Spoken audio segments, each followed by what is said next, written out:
Olá, bom dia.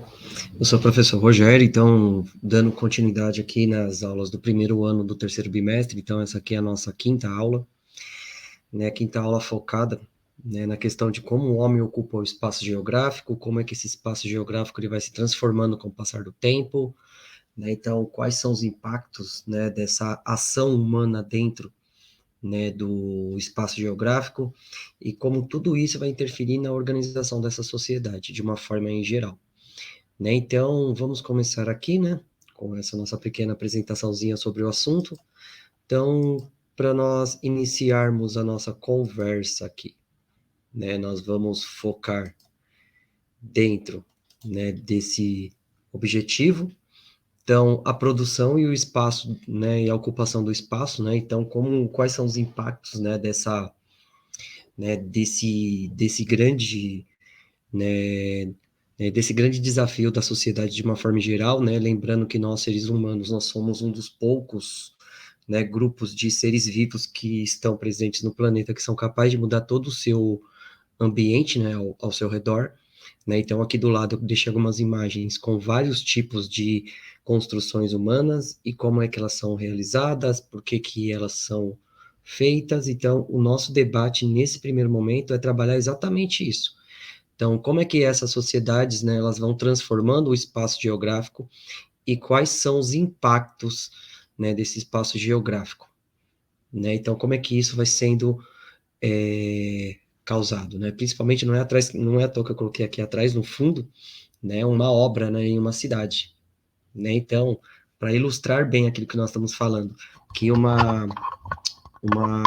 sociedade, o espaço geográfico, ele está em constante transformação, né? Constante transformação em todos os sentidos.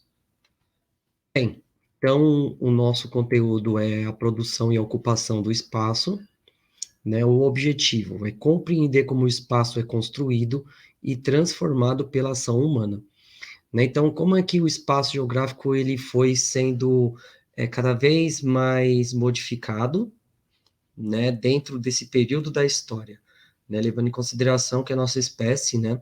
Ela encontra-se aqui no planeta há um curto espaço de tempo, né, comparando em todas as eras geológicas que o nosso planeta passou, né, então o ser humano é um ser que, né, ainda está há pouco tempo no planeta, e como é que ele conseguiu modificar o planeta de uma forma, né, que alguns estudos hoje apontam que nós estamos iniciando uma nova era geológica, que é a era do, né, antropoceno, né, então por quê?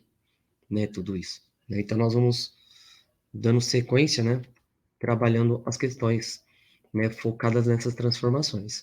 Esta é a habilidade que nós vamos trabalhar nessa aula aqui, né, no caso, a sigla, né, ela quer dizer ensino médio, o número da habilidade, né, 13, ciências humanas e o número dessa, né, dessa habilidade dentro das ciências humanas, 206. Bem, então, qual é essa habilidade? Essa habilidade é analisar a ocupação humana, a produção do espaço em diferentes tempos, aplicando os princípios de localização, distribuição, ordem, extensão, conexão, arranjo, casualidade, entre outros que contribuem para o raciocínio geográfico.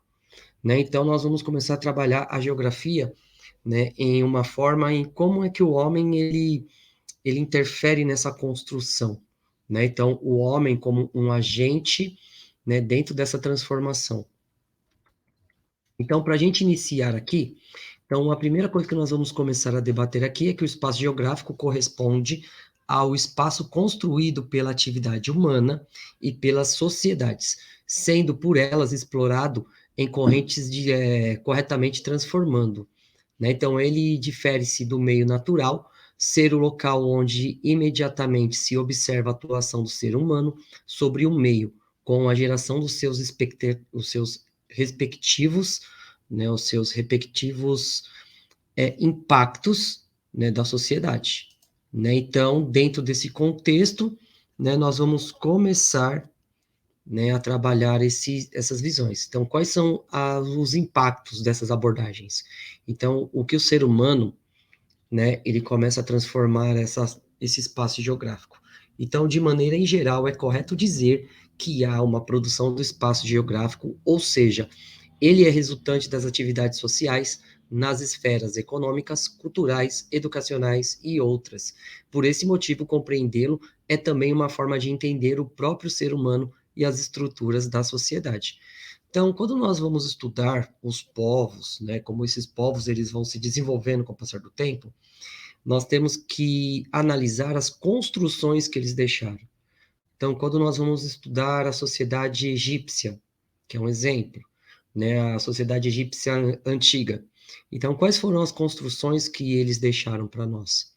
Né, então, essas construções, elas vão ser subsídio, né, então elas vão dar a base para nós compreendermos como eles viviam, né? Então, a questão da economia, da cultura, da educação, né? Então, como é que aquela sociedade ela tirava recursos da natureza para poder viver, né? Então, no caso, eu sempre uso esse exemplo quando eu vou falar de fonte histórica. Então, quando a nossa sociedade ela deixar de existir, que isso é um fato que vai ocorrer em algum momento, né? Então, a sociedade humana, em algum momento, ela vai desaparecer. Então, o que talvez um outro ser inteligente ele vai poder usar para entender como nós éramos, né? Então, são os nossos vestígios, né? Nesse caso, são as nossas construções, que é como nós alteramos o espaço e dando significado a esse espaço. Então, cada sociedade tem uma forma, né, de modificar o seu espaço e dando sentidos a esse espaço. Então, há que se dizer que além de produzido, o espaço geográfico é propriamente concebido. Isso quer dizer que, além do resultado das práticas das intervenções humanas sobre o meio, ele é fruto da forma como as pessoas enxergam essa realidade. Nesse sentido, o espaço também interfere em diferentes maneiras com que podemos aprender a realidade e a ela dar significado, ganhando, nesse sentido, uma substância em termos de conteúdo, que lhe dá uma dinâmica própria, né? Então, aqui nós vemos, né, as ilhas artificiais construídas lá no Catar, né? Então, o homem, né, nesse caso, nós seres humanos, nós somos tão, assim, nós conseguimos transformar tanto o nosso ambiente que nós somos capazes de criar novas formações, né, geográficas, né, geológicas, no caso, construir ilhas artificiais, né? Então, o ser humano, ele tem essa capacidade de transformar a sua realidade a partir daquilo que ele vê como necessidade, né? Lógico que muitas vezes a gente exagera, né, levando em consideração que essa construção dessas ilhas que foram realizadas lá no Catar, quais são os impactos ambientais quando ocorrem essas construções, né? Então, o que ocorre, né, com o meio ambiente dentro dessas construções, né? Por isso que eu falei lá no começo que nós estamos em uma nova era geológica, que é a era do antropoceno, né? Então, por quê? Né, ocorre essas mudanças e o que essas mudanças elas vão impactar de uma forma direta, né, na natureza. Então, essa parte aqui da aula foi tirada, né, do site Brasil Escola, né? Então é importante, né, dar os créditos quem realmente, né, colaborou para essa explicação e o porquê que eu tenho que começar com essa introdução. O que é o espaço geográfico? Porque nós temos que entender que o ser humano ele vai modificar esse espaço. Então, dentro dessa dinâmica, então essa produção do espaço geográfico, ela vai incluir vários sentidos. A primeira delas é a questão da urbanização. Então, o crescimento das cidades, a expansão urbana são processos de transformação do espaço, criando áreas, né, densamente construídas, infraestruturas urbanas. A urbanização envolve as construção, né, de edifícios, ruas, sistema de transporte, área de comércio e de lazer, entre outros elementos que definem o ambiente urbano. Então, o ser humano, né, quando a população humana ela vai crescendo, então elas começam a se concentrar né, a sua população em áreas que são preparadas e adaptadas para as necessidades de cada sociedade, né? Então, nesse caso, a urbanização, então, para que haja uma vida urbana, então, as cidades elas começam a surgir, né, quando o homem ele se torna sedentário, quando ele não precisa mais estar mudando de áreas e áreas para buscar recursos. Então, com o surgimento da agricultura. Então, essas cidades, elas vão ser adaptadas à necessidade daquela cultura. Normalmente, as cidades, ela tem como ponto central atividades religiosas no primeiro momento. Com o passar do tempo, né, essas cidades elas vão começar a ter como ponto principal econômico a questão do comércio. Né? Então, é necessário se pensar em construções de edifícios, que podem ser templos, edifícios administrativos, ruas, né, para que as pessoas circulem, para que as mercadorias circulem, né? Então, também sistemas de transporte, né? Então, como nós vamos transportar essa população, que é cada vez mais crescente, de um ponto da cidade para outro, lazer, então como é que eu vou entreter aquela sociedade, né? Principalmente isso é uma fala muito, né, recorrente aos romanos, né? A questão da política do pão e circo, né? Então é necessário que haja entretenimento para manter aquela população ali contentinha, né, numa boa, né, não se preocupando com problemas da política. Então vamos entreter essa galerinha aí para essa galerinha não pensar no que o governo está fazendo, entre outros elementos que definem o ambiente urbano, né? Então, né, a sociedade urbana, ela tem essas características. Então, agrícola e agropecuária.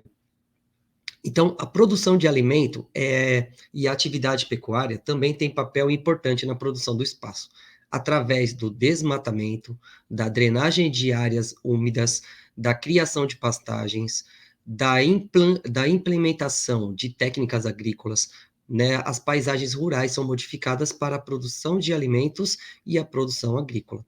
Bem, então nós podemos trabalhar essa visão da agricultura e da agropecuária aqui no Brasil. O Brasil é um exemplo, né, de uma questão voltada, né, principalmente o porquê que no Brasil é tão difícil se falar em reforma agrária, né? Porque aqui no Brasil é tão difícil se pensar em ocupação fundiária, né? Então, nesse caso aqui, o Brasil, nós temos que entender que o Brasil, o plano de ocupação do Brasil, né, desde quando os portugueses chegaram aqui, ele foi totalmente equivocado, né? Então, as produções agrícolas eram voltadas principalmente para a questão, né, lá do agronegócio voltado à exportação de artigos agrícolas, né? Tanto é que o nosso primeiro produto de exportação agrícola, né, foi o açúcar, né? Só que antes do açúcar, nós temos que entender que o pau-brasil foi uma das atividades de extrativismo, né, extremamente lucrativa para os colonizadores, né? Então, nesse caso, as modificações das plantações, elas vão cada vez mais ganhando outros significados. Então, nesse caso, como o Brasil é um país de extensão territorial gigantesca, né? Então aqui cabe vários países da Europa dentro do nosso território. Então, nesse caso, o cuidado com a terra era algo extremamente deixado de canto, né? Então, muitas áreas eram desmatadas para aumentar a lavoura de cana, né? No caso aqui, principalmente aqui em São Paulo, né? No primeiro momento, lá no século XVIII, século XIX, né? E início do século XX, muitas áreas foram desmatadas da Mata Atlântica, né, e da mata mais voltada para o interior, dos biomas aqui de São Paulo, para que fosse, né, cultivado o café, né? Atualmente, o estado de São Paulo, existe uma exploração do nosso território muito focado na plantação de cana, né, focada na questão da produção do álcool, né? Então, nós vivemos em uma cidade onde grandes partes dos rios eles foram modificados, eles foram canalizados, né? Então, tudo isso vai afetar a produção agrícola, né? Lembrando que nós passamos por diversos ciclos, né? Então, nós tivemos o ciclo do açúcar, nós tivemos o ciclo do café, hoje nós passamos pelo ciclo da soja, né? Então, a pecuária também é um tipo de produção, né, de alimentos e entre outros produtos que ocupa uma grande quantidade de terras no nosso território, né? Então, isso é uma questão que a gente deve levar em consideração. Então, esse mapa aqui, ele mostra mais ou menos a ocupação das terras, né, ocupadas pela agropecuária, né? Então, e uma coisa que fica preocupante, né, uma coisa preocupante para médio e longo prazo é a questão da ocupação da Amazônia legal, né? Então, o que é a Amazônia legal? São os estados que correspondem as regiões que existem matas, né, que correspondem à floresta amazônica, né? Então isso também é um problema, porque esse desmatamento ele vai literalmente transformando o clima e isso vai afetar a agricultura aqui no Centro-Sul, né? E isso aí a gente vai discutir um pouquinho mais para frente, mas é bom a gente já ir começando a ver como é que esses impactos na agricultura e a transformação do espaço geográfico causado pela agricultura e pela agropecuária, né, principalmente no norte, isso vai fazer com que né, essas atividades também sejam prejudicadas aqui no centro-sul, né? Vamos pensar nesse sentido. Bem, a industrialização e atividades econômicas. Bem, a instalação de indústrias e atividades econômicas transforma o espaço geográfico, criando zonas industriais por, né, parques empresariais e área de comércio. Essas atividades são acompanhadas pela construção de fábricas, armazéns, estradas e outras infraestruturas necessárias para suportar a produção e a distribuição de bens e serviços. Então, quando nós pensamos em industrialização no Brasil, né, então, voltando lá durante a questão da produção agrícola que foi imposta, né, desde a nossa colonização. O Brasil é um país que, historicamente, ele exporta, né, ele manda para fora produtos agrícolas, né, o Brasil é um país que exporta commodities, né, então exporta artigos agrícolas, artigos minerais, então isso faz com que o Brasil, né, ele retarde a sua industrialização, né? Como se nós voltarmos lá na aula de história, falando sobre a questão da Revolução de 30, né? Então, Getúlio Vargas, quando ele chega no poder, ele vê que o processo do Brasil e depender do artigo chamado café era um atraso para a nossa economia. Então, Getúlio Vargas, ele inicia uma industrialização, um plano de industrialização estatal retardado, né? Tardio, né? E isso é um problema sério, né? Principalmente pensando na magnitude que o Brasil tem aqui na América Latina, na América do Sul, né? O Brasil, nas suas devidas proporções, né, econômicas e diplomáticas, o Brasil está como os Estados Unidos para a América do Sul, né? Então, o Brasil é um país um país que influencia os seus países vizinhos. Então, a partir da década de 30, né, começa uma industrialização tardia.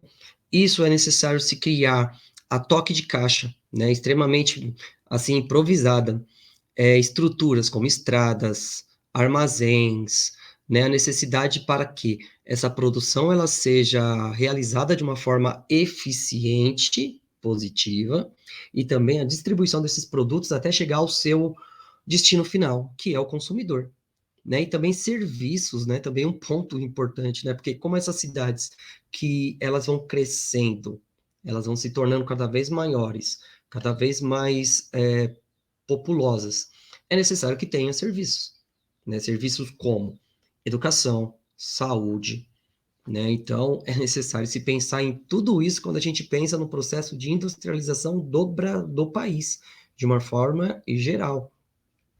Também a questão de como é que o Estado ele vai garantir políticas públicas da moradia, né, para trabalhar a questão do êxodo rural, essas pessoas que saem do campo para vir para a cidade, né? Então, tudo isso impacta nessa realidade, vai criar impactos nessa realidade. Então, a infraestrutura de transporte, que é um ponto também a ser debatido no Brasil, né? Então, a construção de infraestruturas do transporte, como estradas, ferrovias, portos, aeroportos, e uma forma importante da produção do espaço, né? Então, essa infraestrutura, ela facilita a circulação de pessoas, mercadorias, informações, conectando diferentes lugares, influenciando o desenvolvimento econômico e social de uma região. Então, a gente pode trabalhar essa questão das construções de transporte, né, a infraestrutura de transporte, como um ponto, né, que no nosso país, né, tem um conflito muito grande de interesses. Então, por que o Brasil, né, por que cargas d'água? O Brasil é um país de dimensões continentais e não usa os seus recursos mais básicos para transporte, que nem a questão das hidrovias, né? Então, o Brasil ele conta com rios, muito importantes no processo de navegação. Nós temos rios navegáveis. Aqui em São Paulo mesmo, nós temos um rio que ele poderia servir como uma estrada, né, hidrográfica, né, pluvial para transportar mercadorias do interior para a capital, né? Então, o Rio Tietê, o Rio Pinheiros, né? Então, são rios que são ótimos para a navegação, né? Então, por que que o Brasil ele resolveu cargas d'água investir em estradas de rodagem, né? Então, as estradas de uma forma geral, né? Então, nós temos que pensar lá na década de 50, né? Quando o Juscelino Kubitschek, né? Ele começa a fazer acordos com as empresas automotivas, né? Então, entre outras questões, que faz com que o Brasil ele abandone, né, a questão da ferrovia para investir em infraestruturas, né? Como a questão da estrada de rodagem, né? Então, também a questão de portos, né? Então, nós temos um litoral extremamente amplo, né? Então, os nossos portos, né? Eles estão adaptados para esse tipo de movimentação, né? Entre outras questões, levando em consideração que as estradas, né? Elas também causam desenvolvimento econômico às sociedades que estão às suas margens, né? As estradas de ferro, nós podemos acompanhar na nossa história, né? Que a chegada de cada estação, né? Em cada localidade faz com que o bairro, a cidade, ela se desenvolva, né? Então tudo isso faz com que isso se torne cada vez mais importante, né? Então buscar restaurar as ferrovias, né? Por que restaurar as ferrovias, né? Principalmente para desinchar, né? Então, para tirar das estradas de rodagem essa quantidade tão absurda, né, de caminhões, né? Então, nesse caso também, os trens, eles aumentam a capacidade de transporte de produtos e de pessoas, e isso também tem um ponto econômico, porque a questão do custo das ferrovias, né, de você manter uma ferrovia, ela é bem menor do que uma estrada de rodagem, né, levando em consideração da questão de custo-benefício, né? Então nós transportamos muito mais coisas com um custo muito menor, né? Então, e a exploração de recursos minerais. Então, a extração e a exploração dos recursos naturais, como minerais, petróleo, gás natural e água também contribuem, né, à produção do espaço geográfico. Essa atividade envolve, né, então, aberturas de minas, construção de oleodutos, gasodutos, né, bem como a criação da infraestrutura para a gestão desses recursos. Bem, então nós, né, nesses últimos anos,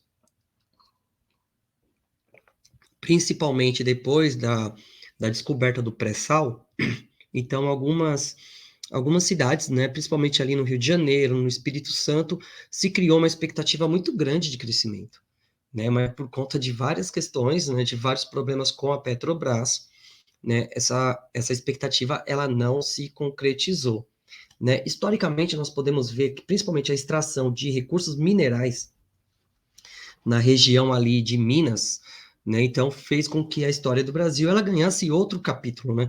Então, o Brasil ele começa a ter a expansão do seu território a partir de quando os bandeirantes descobrem ouro na região de Minas, né? E com essa descoberta também nós temos conflitos, como a Guerra dos Eboabas, entre outras questões que vão modificando a história da região, né? Então, e esses recursos eles vão trazer, né, um crescimento populacional, que é necessário que se crie estrutura para poder atender essa sociedade, né? Então, no caso dos oleodutos, né, você pegar o óleo bruto, levar até as refinarias, isso precisa de uma rede de transporte efetiva. Então, nós podemos levar esse óleo de caminhão? Não, né? Então, no caso, é necessário que se crie uma rede de oleoduto, né, para que esse transporte desses produtos sejam cada vez mais eficientes, mais barato, né, que cumpra o seu papel de uma forma direta. Então, é necessário que se crie essa infraestrutura. Bem, então, a relação entre sociedade e natureza, né, e o espaço geográfico, né? Então, como é que a sociedade ela vai interferir, nesse espaço geográfico. Então, como nós estávamos vendo lá na introdução da aula, então, como vimos a sociedade composta por indivíduos, grupos sociais e instituições, atua sobre a natureza e transforma o espaço geográfico para atender às suas necessidades e interesses. A atividade humana, como agricultura, indústria, urbanização, entre outras, tem impacto significativo na natureza e na configuração do espaço. Então, nós, seres humanos, nós somos aqueles que provocam essas transformações a partir dos nossos interesses, mas não de um interesse 100% coletivo. Né? Então, o interesse, né, do mercado, interesse do capitalismo, interesses, né, voltado à questão estatal, né? O interesse que nós vamos pensar com o passar do tempo, né? Então, por que que começa a ser construído templos? Por que que é construído edifícios administrativos? Né? Então, isso vai ser um ponto que nós temos que entender que o homem ele transforma a natureza a partir dos seus interesses, né? Dos interesses considerados sociais. Né? Então, isso vai fazendo com que o espaço ele vá se modificando com o passar do tempo. Então, não tem como ser diferente. Bem, então, por um outro lado, a natureza exerce a influência sobre a sociedade e o espaço geográfico. Os elementos naturais, como o clima, a geologia, a hidrografia, a vegetação, entre outros, interferem na forma como o espaço é ocupado e como ele se desenvolve nas suas atividades econômicas. Fenômenos naturais, como terremotos, enchentes, furacões, também afetam a configuração espacial e a sociedade.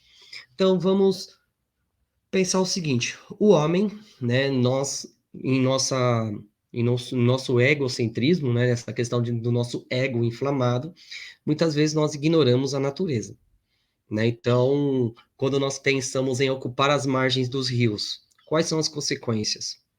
A geologia. Então, quando nós ocupamos locais próximos de falhas geológicas, né, de vulcões, né? Então, quais são os impactos disso? É só nós estudarmos a questão ali da sociedade, né, de Pompeia e Herculano, né, que são duas cidades que foram totalmente apagadas do mapa, né, quando ocorreu lá né, a erupção do Vesúvio, lá no ano 70 depois de Cristo, né? Então, nós devemos levar em consideração isso, as enchentes, os terremotos, os furacões, os tufões e por aí vai. Então, todos esses fenômenos que estão ligados à natureza.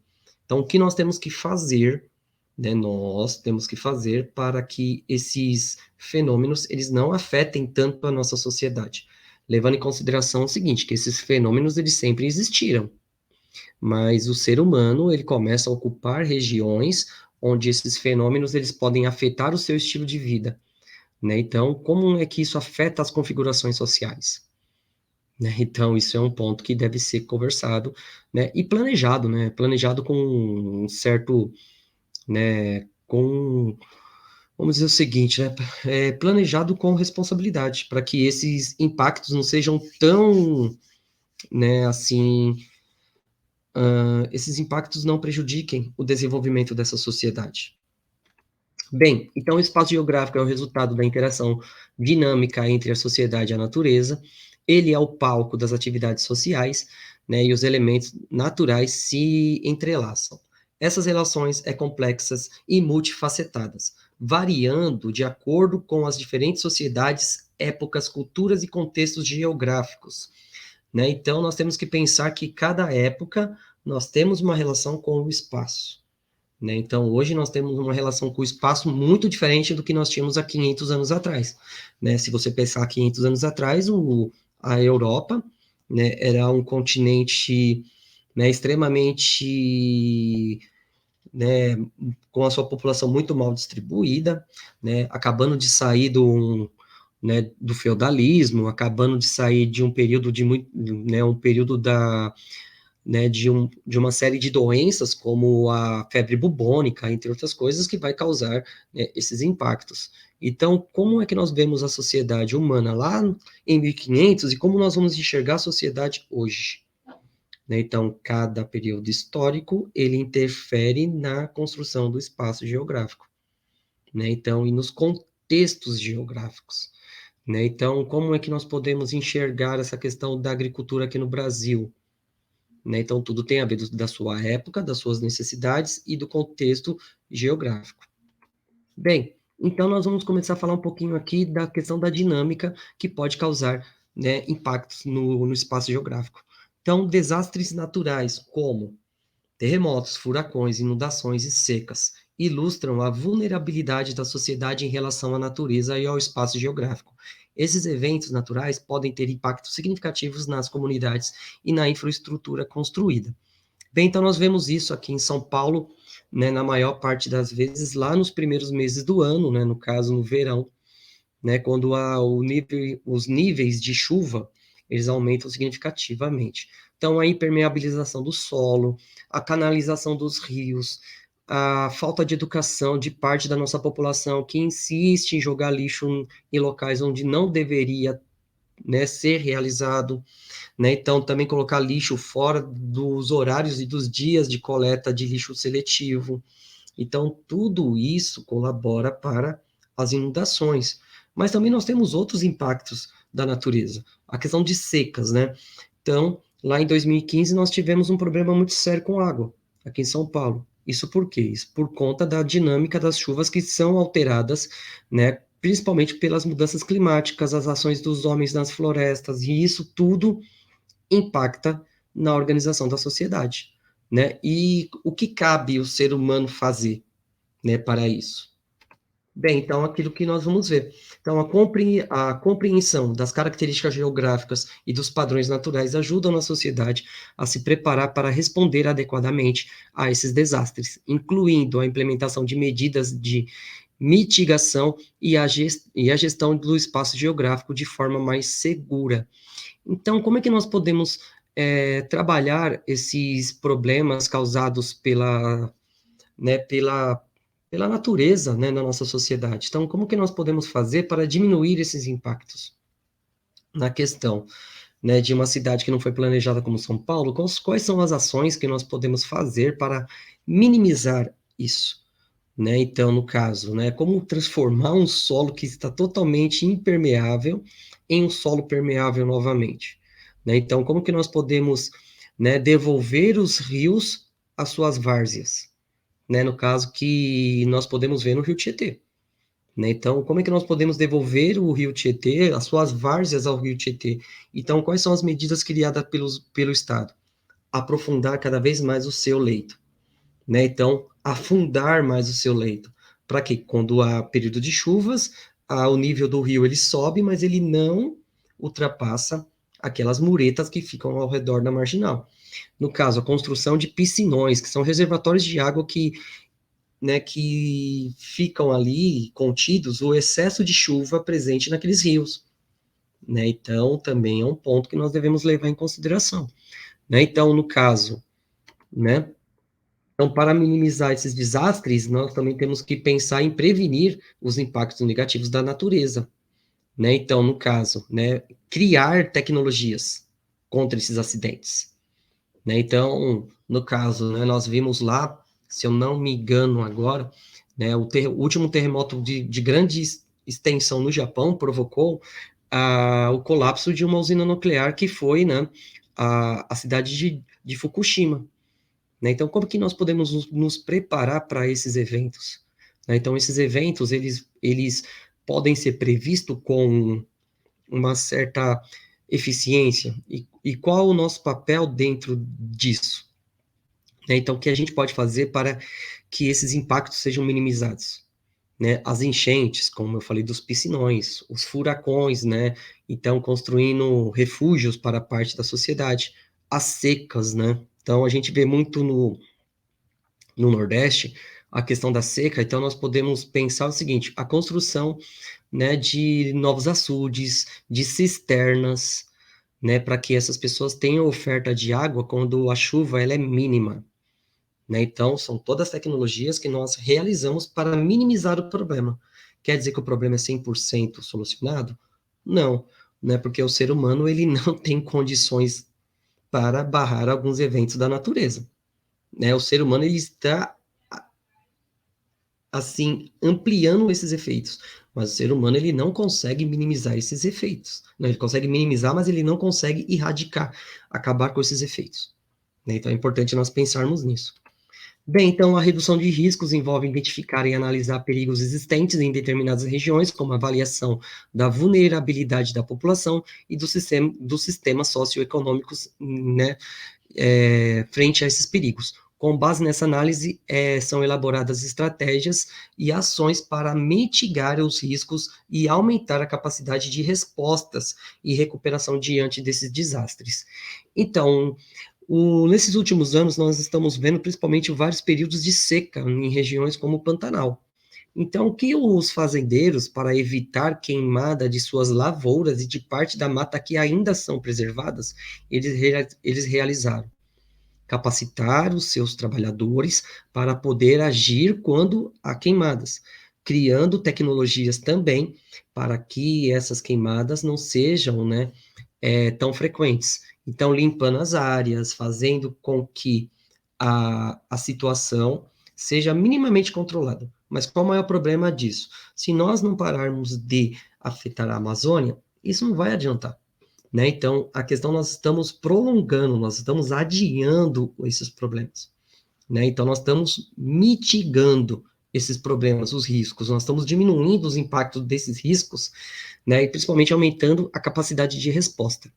Mas tem certas coisas que não adianta, né, apenas ações paliativas, nós temos que fazer ações realmente efetivas dentro desse contexto. Bem, então as medidas de redução de riscos podem envolver diversos aspectos, como planejamento urbano adequado, a criação de sistemas de alerta precoce, a educação da população sobre medidas de preservação à segurança, a adoção de normas e regulamentação para as construções mais resilientes, entre outras ações.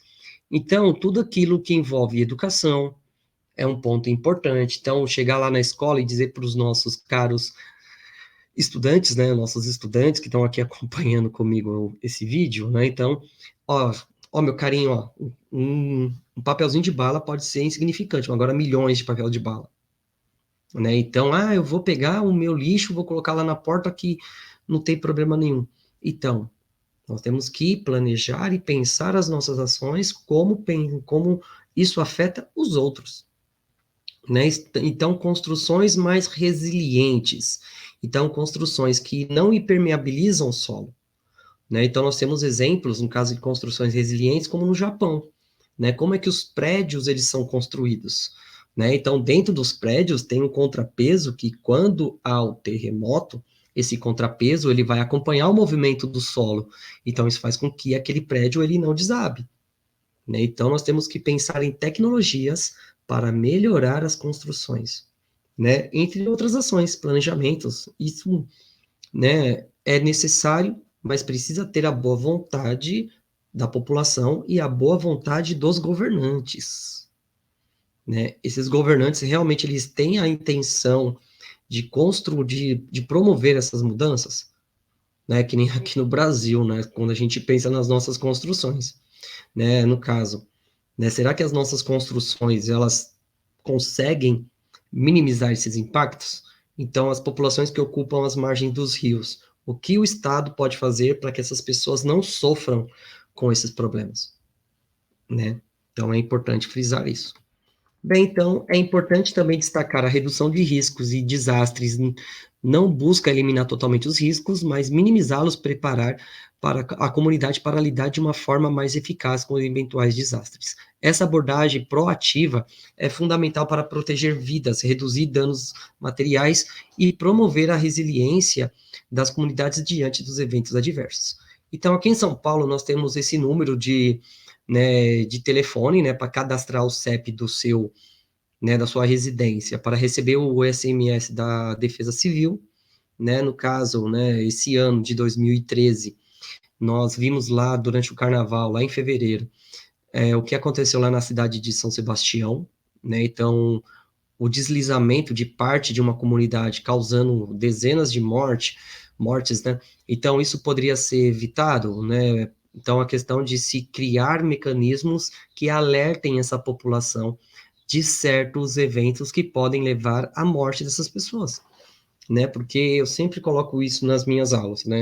Quando eu vou debater questão de ocupação do solo. aquelas pessoas não estavam ali porque elas queriam, né? Então vamos pensar o seguinte: a distribuição fundiária, a distribuição de moradias em certas cidades, ela é totalmente desigual. Então, nesse caso, as pessoas estavam ali porque era onde elas conseguiriam, não, onde elas conseguiram construir as suas casas, né? Então, ocuparam locais que eram de risco. Isso quer dizer o quê? Que é necessário que o Estado crie ferramentas para atender essa população, né? Então, essa população ela deve ser assistida pelo governo, ela deve ser atendida pelo governo em suas necessidades. Então, o governo ele tem que elaborar esse, né, essas medidas. Então, isso é importante, né? Então, como nós vamos lidar com essas situações, né? Então, construir o espaço geográfico, né, e dar significado para eles, mas também preservar as pessoas que estão dentro desse espaço geográfico. Bem, então, o que a gente aprendeu hoje, né, então, a produção do espaço geográfico e sua importância, os agentes, né, e o processo e exemplos de concretos dessas transformações espaciais, a relação entre sociedade, natureza e o espaço é fundamental para uma visão crítica e participativa do mundo contemporâneo. Então, é importante focar nesses 3 tópicos, né, que a gente discutiu durante esses 40 e poucos minutos, né, sobre esse assunto, e isso é importante para nós focarmos, né, na questão de como é que o espaço geográfico ele é construído. Bem, então aqui, né, como esse vídeo, a minha intenção é gravar voltado para os meus alunos da escola pública, então dentro do tarefa SP, o localizador é esse número aí, o 97618, né, então na semana, né, quando vocês assistirem essa aula, essa tarefa, ela vai estar disponível nessa plataforma, é importante, né, que seja, né, realmente realizada para medir o quanto que esse conteúdo está sendo absorvido, né, está sendo compreendido, né, pelos estudantes de uma forma em geral. Bem, então aqui nós temos as referências desse vídeo, né, que foi elaborado pela Secretaria da Educação, baseado no currículo paulista, né, então a SEDUC aqui de São Paulo, né, a Secretaria da Educação aqui de São Paulo e com seus, né, com as suas intencionalidades. Bem, então com isso, né, eu vou terminando aqui, né, o vídeo, já vou agradecendo a vocês. Tendo alguma dúvida, tendo alguma sugestão, algumas propostas para futuros vídeos, deixe aqui no comentário, né? Então, se você acredita, né, alguma crítica sobre a questão aqui da construção do vídeo, também deixa aqui no comentário. Se você gostou, né, do vídeo, compartilhe, né, curta, né? Se você acha que os seus amigos precisam também desse conteúdo, compartilhe para os seus amigos, que eu ficarei muito feliz em falar com todos vocês. E, né, e vamos continuar os nossos estudos, e sempre pensando na nossa responsabilidade da construção de uma sociedade melhor baseado